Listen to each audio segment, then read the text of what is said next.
같습니다. 그 이번 주 화요일이었나요? 수요일이었나요?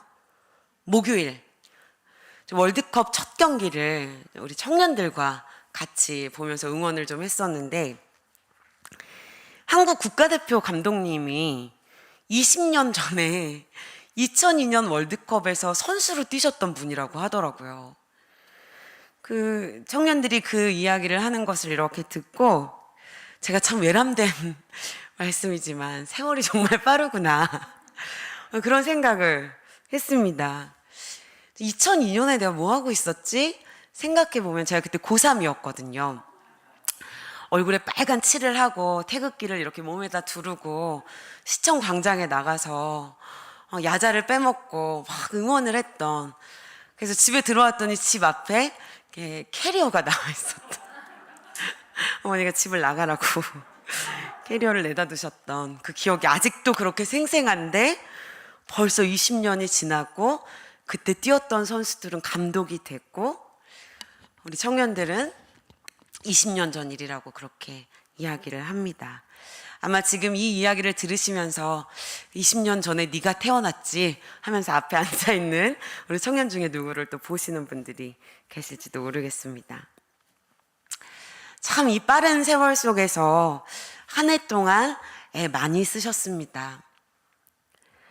학교에서는 우리 친구들 팀플 하느라고 잘 맞지도 않는 친구들하고 시간 맞춰가며 애썼고, 또 불안한 시간을 이겨내면서 구직하는 우리 청년들 참 많이 애쓰셨고, 상사 눈치, 후배 눈치 봐가며 직장 생활 하시느라, 가정에서는 가족들 먹여 살리느라, 돌보느라 참 수고 많이 하셨습니다.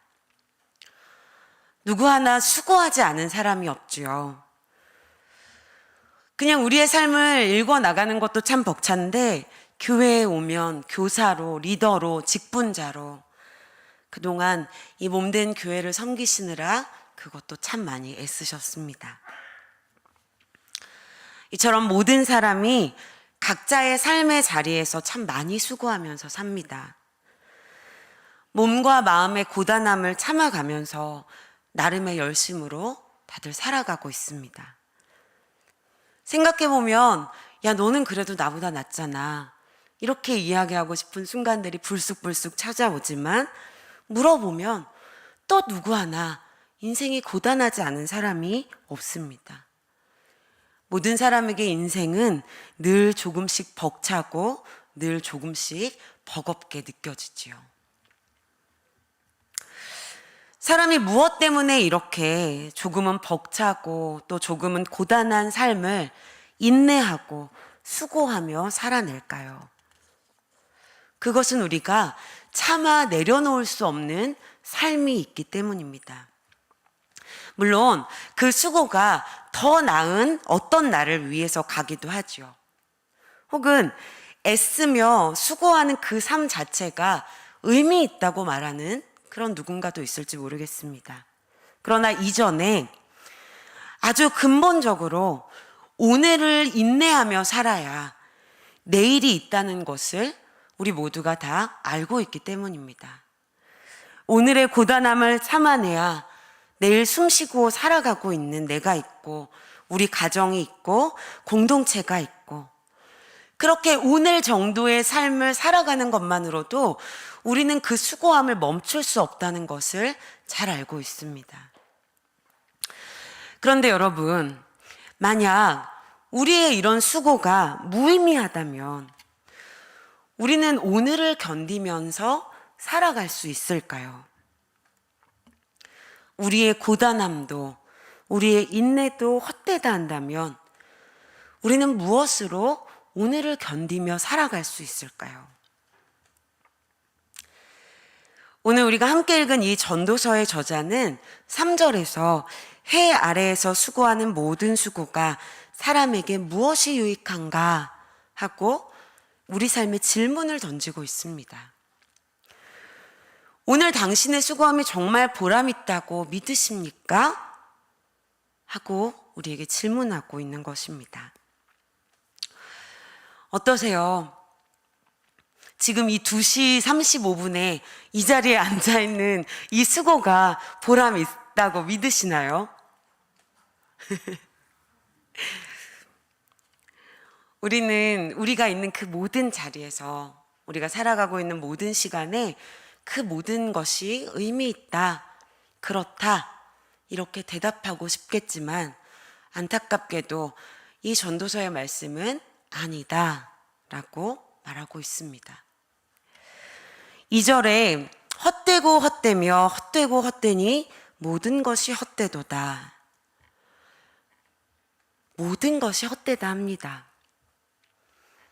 그러니 오늘의 수고함도, 인내하며 버티고 살아가는 그 하루도 모두 헛되다는 것입니다.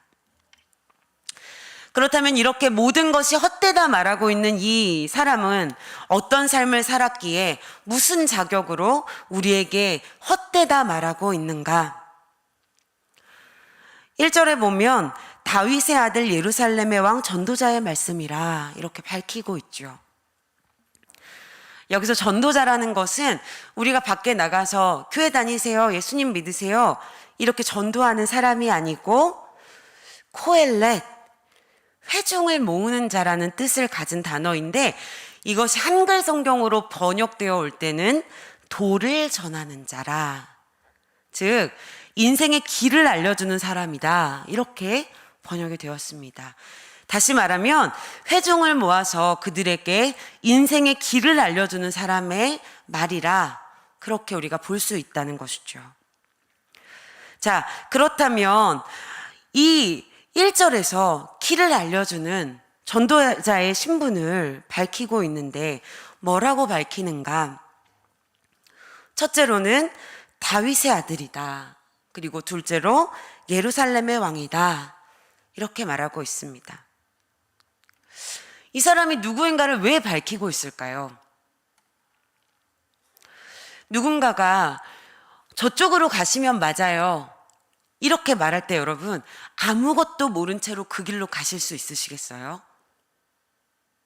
적어도 중요하면 중요한 결정일수록 그가 어떤 사람인지, 어떤 배경에서 살았고, 어떤 생각을 하고, 어떤 가치관을 가지고 있는지는 알아야 따를 것인가 말 것인가를 결정할 수 있겠죠. 이 길이 안전한가 옳은가를 판가름할 수 있는 기준이 된다는 것입니다. 그래서 전도서의 이 첫 구절 때문에 전도서가 솔로몬이 썼다, 이렇게 이야기되곤 했습니다. 그러나 계속 연구를 거듭하는 가운데 전도서가 이 솔로몬의 저작이라고 보기에는 조금 어려운 부분들도 있다. 그래서 어떤 학자들은 이것을 솔로몬 왕의 삶을 생각하면서 쓴 글이다, 그렇게 이야기하기도 합니다. 자, 그러면 이것이 확실하지 않기 때문에 우리가 믿을 수가 없다는 것인가? 믿을 수 없는 말을 가지고 굳이 성경에 첫 시작에 밝히지는 않았겠죠. 그럼 우리는 이것을 어떻게 좀 바라볼 수 있을까? 여러분, 우리가 이렇게 한번 생각해 보면 어떨까요? 다윗의 아들 예루살렘의 왕이라 하는 이 구절로 하나는 다윗의 아들이라는 것으로 그가 지금 하나님과 언약 관계 안에 있는 사람이다 라는 것을 알 수 있겠죠. 자, 또 하나는 그가 예루살렘의 왕이다 라는 것으로 그의 삶의 최고의 것들, 권력과 풍요를 다 누렸다, 이렇게 볼 수 있겠죠. 자, 그렇다면 지금 그의 기본적인 근본이 되는 가치관이 어디에서부터 기인했는가?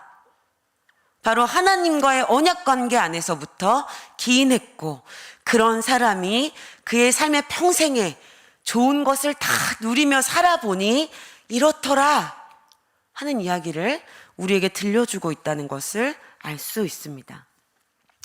자, 그럼 그 사람이 우리에게 헛되고 헛되며 헛되고 헛되니 모든 것이 헛되다, 이렇게 말하는 이유는 무엇일까요? 자, 여기서 헛되다 하는 이 헤벨이라는 단어는 바람, 숨이라는 뜻입니다. 여러분, 우리 중에 누군가가 하고 이렇게 잡아서 제가 방금 분 그 호흡을 잡았습니다. 이렇게 말할 수 있을까요? 이렇게 말하는 사람은 꼭 피해 다니시길 바랍니다. 위험한 사람이거든요.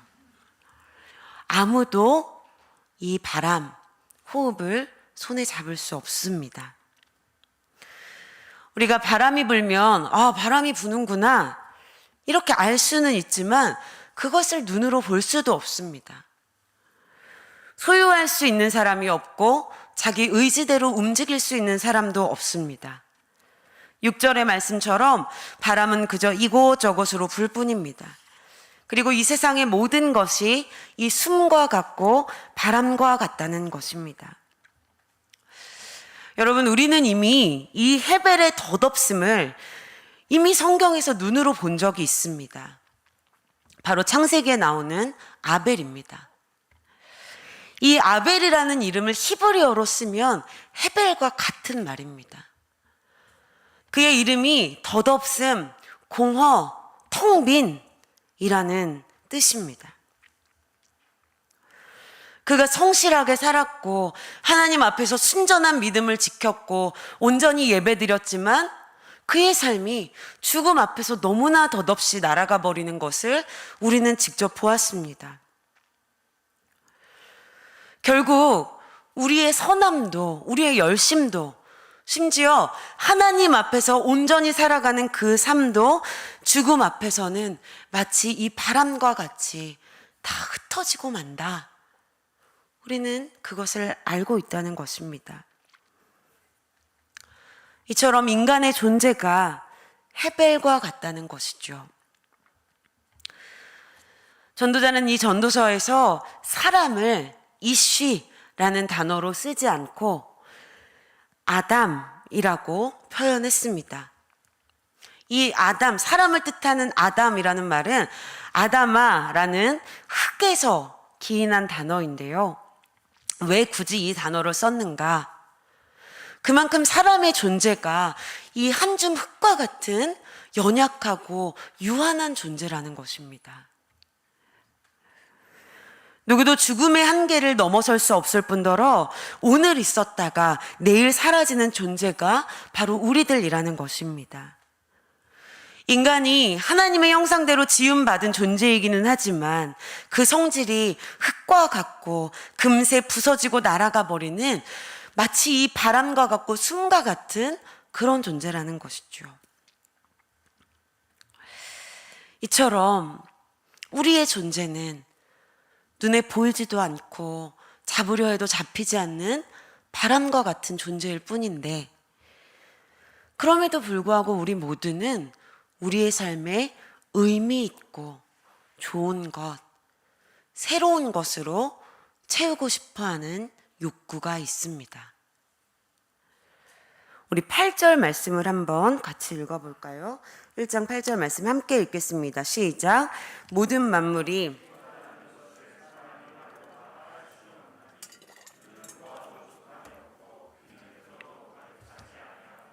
아멘. 사람의 마음을 지금 충분히 채울 수 있는 것이 아무것도 없다. 이렇게 말하고 있습니다.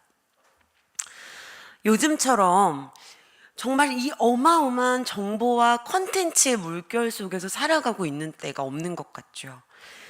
마음만 먹으면 지구 반대편도 다녀올 수 있습니다. 앉은 자리에서 새로운 정보를 얻고 원하는 이야기를 듣고 좋아하는 것들을 마음껏 볼 수 있습니다. 마음만 먹으면 지적인 욕구를 충족시키고 귀를 즐겁게 하고 눈을 즐겁게 하는 것들은 얼마든지 있습니다.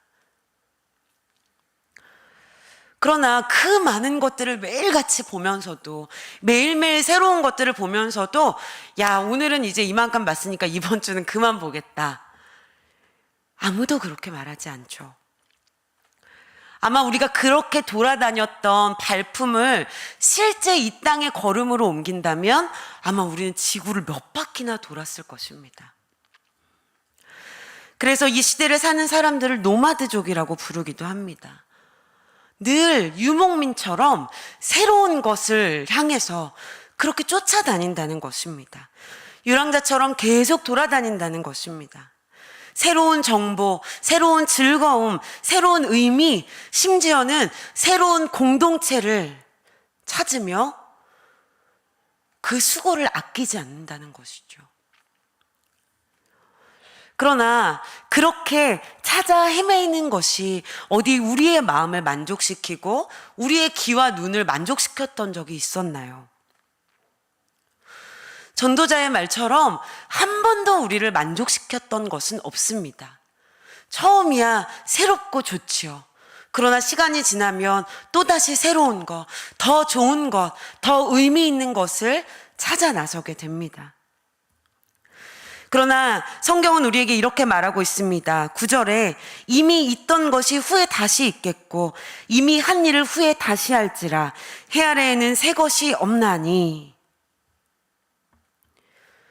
이 땅의 모든 피조물이 다 이전에 있었던 것이라, 그저 기억에서 지워진 것일 뿐이라 그렇게 말하고 있다는 것입니다.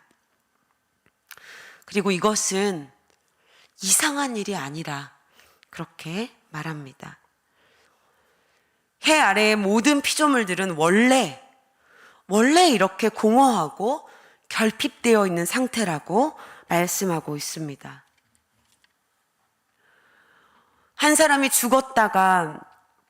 태어났다가 죽어도 땅은 아무 일이 없었다는 듯 그 자리에 있기도 하고, 해가 정말 끊임없이 매번 같은 자리를 돌고, 바람이 이리 불고 저리 불었다가 있던 곳으로 돌아가고, 강물이 흐르고 흘러도 채워지지 않는, 어찌 보면 아무런 의미가 없는 것 같이 느껴지고 영원히 채워지지 않는 것처럼 느껴지는 공허함과 결핍의 세계가 바로 이 피조세계, 그리고 바로 우리의 본질이라고 성경은 이야기하고 있다는 것입니다. 여러분, 우리는 이 공허함과 결핍을 너무나 많이 느끼고 있지 않습니까? 학교 입학하면 만족할 줄 알았는데, 우리 대학생들 학교만 가면 만족할 줄 알았는데 갔더니 학점 채워야 되고 학비 만들어야 되고 졸업 후의 일을 걱정해야 합니다. 직장 가면 만족할 줄 알았더니 다음 직장 준비하죠. 우리 직장 다니는 청년들이 늘 그런 이야기를 합니다. 이 나이 될 때까지 진로 걱정할 줄 몰랐다고. 여러분, 우리는 또 무엇을 채우기 위하여 지금 준비하고 있습니까? 끊임없이 우리의 머릿속에는, 우리의 삶에는 더 채워야 할 것, 내가 더 애써야 할 것, 내가 더 수고해야 할 것, 숙제들이 가득가득 남아 있습니다. 그러나 오늘 말씀은 또다시 우리에게 말하죠. 채우지 못하고 족함이 없다. 여러분, 이렇게 모든 것이 헛되고 헛되며 헛되고 헛되니 이 이야기를 계속 들으시니 어떠세요? 괜히 머리가 멍하고 마음이 허하고 그러시지 않으세요? 제가 이번 한 주 이 전도서 말씀을 준비하면서 이 헛되고 헛되니만 얼마나 많이 읽었는지, 나중엔 설교 준비를 하다가 아니 헛되다는데 설교 준비해서 뭐하나 제가 그 생각까지 들더라고요. 헛된데 이거에서 뭐하나.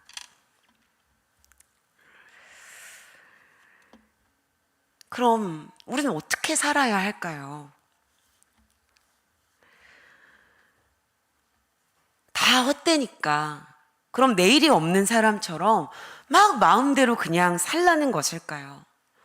아니면 아무 의미도 없으니 주님 만나러 가는 그날까지 그냥 자연인처럼 입 벌리고 앉아있다가 주님 만나러 갑시다 하는 걸까요? 여러분, 그렇지 않죠.